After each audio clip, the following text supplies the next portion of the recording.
global happenings today. We communicate, we analyze global news. Stay tuned.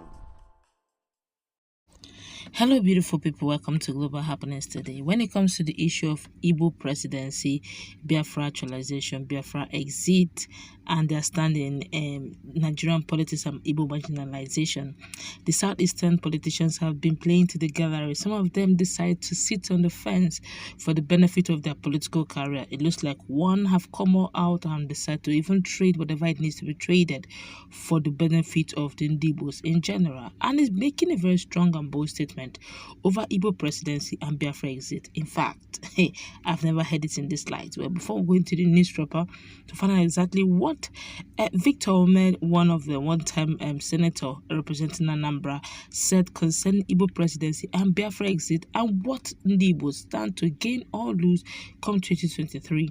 Would you like us to subscribe to our channel by clicking on the red subscribe button?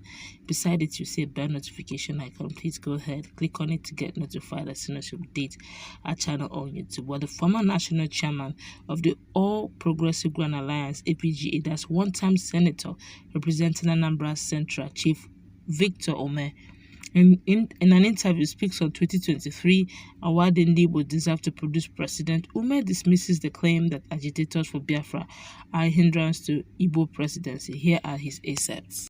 These are some of the answers to the interview he was asked. The government cannot stay idle and hope that people would go to bed and sleep in the face of rising agitation for one thing or the other. The government must not be waiting for people to give up their agitations. We must meet people and discuss and dialogue with them to be able to calm nerves, and that I have not seen the government do that.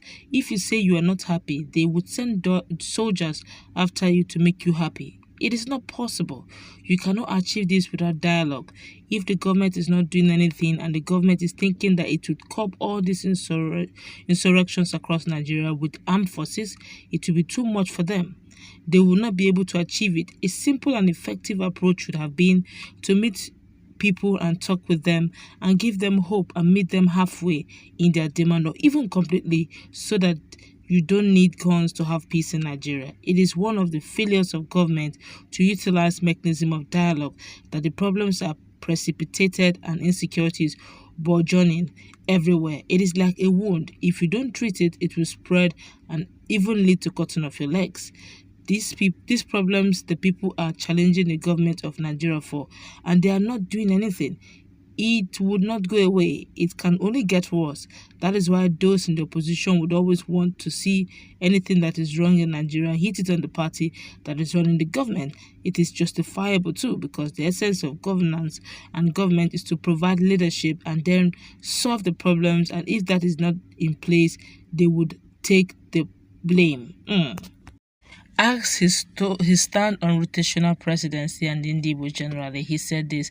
Said there have been rotations since 1999 at the return of democracy, and it was smooth at the beginning. It started with Obasanjo from the southwest, and after Obasanjo, the presidency rotated back to the north. It was Alhaji Musa Yar'Adua who became president, but unfortunately he died midway into his first term. Then vice president from the south, Goodluck Ebele Jonathan, completed his tenure and then contested the next election, which he won. He was president for 6 years, and after him, the power went back to the north through Buhari in 2015. Buhari is completing 8 years, and it will now come back to the south. If you look at it, Obasanjo from the southwest did 8 years, and the south had done 6 years through Jonathan. The fact remains that if Buhari is going and power returns to the south, the group that is going to take it from the equity and justice is the southeast. That is the cry. That is why the cry by the people of Southeast should be supported to produce the president of Nigeria in 2023. Is in all considerations right. It is the onus on Nigerians to support the president to come from the southeast, because of the southeast has been supporting people coming from the zones since 1990, coming from other zones since 1999. For Nigeria to be truly united and peaceful, someone from the southeast should be supported to be the president of Nigeria. Every Nigerian must see a reason to vote for such a candidate. When people conspire against a certain group that is supposed to produce the president and they want that group to remain in Nigeria, it is an aberration. In 2023, if we want Nigeria to remain one indivisible country, then those who have been denied the opportunity of leadership and their leadership positions at the highest level should be supported now. He even vowed that Biafran agitation cannot stop the production of Igbo presidency come 2023. That's vows that Biafra agitations cannot stop Igbo president next year. Well, a lot of people have been reacting to what he said. Obviously, from one indication, this has gotten out of hand. Quite a lot of politicians from the southeast region have been a bit careful with their words, but it looks like right now they have decided to start speaking up. Look at what is happening. All of a sudden, Abakari seems to be enjoying some level of exoneration over issues that one would have thought by now he should be cooling off somewhere, in detention. In fact, Nigerians have been demanding that all along he should have been brought to court on either chains or handcuffs. But he strode in as a super cop that he is, or that he was, and coupled with the fact that several things have been done in the time passing from other regions, and everyone seems to turn a blind eye towards it. But when it comes to the issue of Southeast, the constitution becomes upheld, and everything becomes expected to run it to a conclusion. Of course, we're going to take cross section of what Nigerians are saying concerning what Victor Umeh had said concerning the issue of Igbo presidency come 2023 and all Biafran agitation. Don't forget that if you're going to go through the issue of rotation, let's also look at the fact that Nigeria is in dire need of capable hands, and not just on the platform of ethnicity. Look at what ethnicity have gotten us to as a country. And right now, do we still need to play that ethnicity card as it is?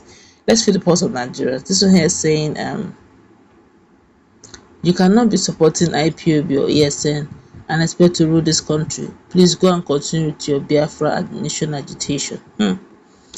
This one here is saying, if there is any tribe that has more foolish people, I don't understand. Let's I think I'll have to go with the words here. This one is a bit more inciting. This one here is saying, supported honorable, there is an option here. Every Nigerian should ask simple question: what have we gained from those who have been ruling us except poverty?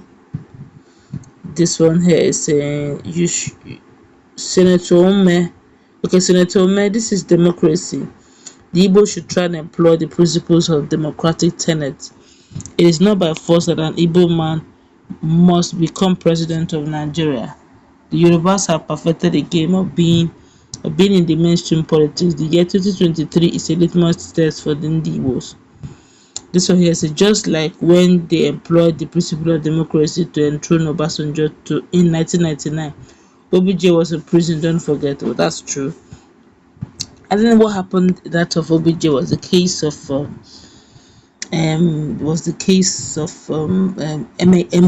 Abiola,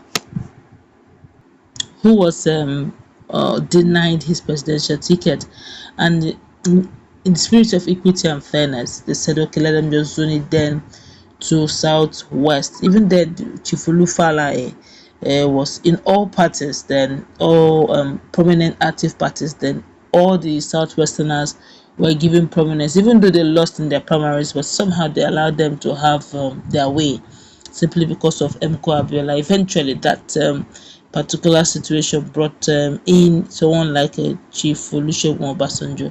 One thought that though it is not a written constitution, but there seemed to be an understanding of some sort. People are just wondering what changed, why now that it is about to affect another tribe positively. This one here is saying, as an Igbo man that I am, it's obvious that we Igbos are really not